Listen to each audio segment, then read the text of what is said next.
back. So all I know is that our next friend likes to hump things. I mean, anything. You name it, dude'll hump it with like animal ferocity. Here he is from ihumpthings.com, Steve Kremer.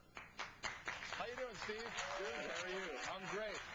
So tell me, when you hump a shrub or a bulldozer or something, do you experience sexual release? What's going on here? No, it's all for the shock value, really. You know, just to see if you can get a good reaction out of somebody if they like what you're doing, and just kind of get just the shock value is what I'm going for most of the time. Take us back.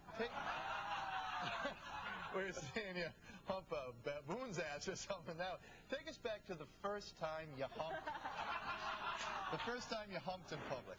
The first time was in Ithaca, New York, after having a few beers at Roloff's Bar. I used to drink at Roloff's all the time, man. I went to Cornell. Oh, did you? Okay. Yeah. Yeah, I was visiting a friend that went there. But anyway, we went from there. We were just walking down the street, and there was a little coffee shop there with some Asian students sitting in the window, and I just went up to the window and started humping it. You know, the look on their face was just priceless. It's a funny story and all, but when I got drunk at Roloff's, I humped things, but they weren't inanimate objects. I wasn't that lucky. So what was the strangest humping experience you've ever had? And have you ever had any humping injuries? No, I've not experienced any humping injuries, but probably the strangest thing was just there was like a restaurant full of people when I was in Lexington, Kentucky. They were waiting. We're going to go watch the Sweet 16 game, and I just humped the window, and everybody in that restaurant just looked. Yeah, I'll bet. You know, you got to get very careful humping things in the South, Steve. Yes, you do. Like any great sport, humping has its own set of rules, and you line these out on your website. What are the most important rules of humping?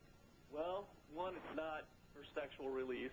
It's just for fun and shock value. Second is just that you want to make sure you're probably as drunk as you can get to do it. And I think the next thing really to think about is to make sure you just have fun. I think that's the most important thing when it comes to humping. Because if you're not having fun, you're not doing it right. That's exactly right. Now, on your site, people, it's gotten quite a following, and people, they send in their own humping exploits. Is that right? Yeah, I get probably 1 or 2 a day on average.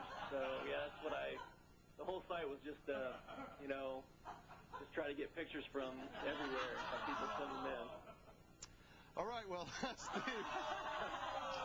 Steve Kremer, thank you very much for being on the program, man. Okay, thanks for having me. Keep on humping.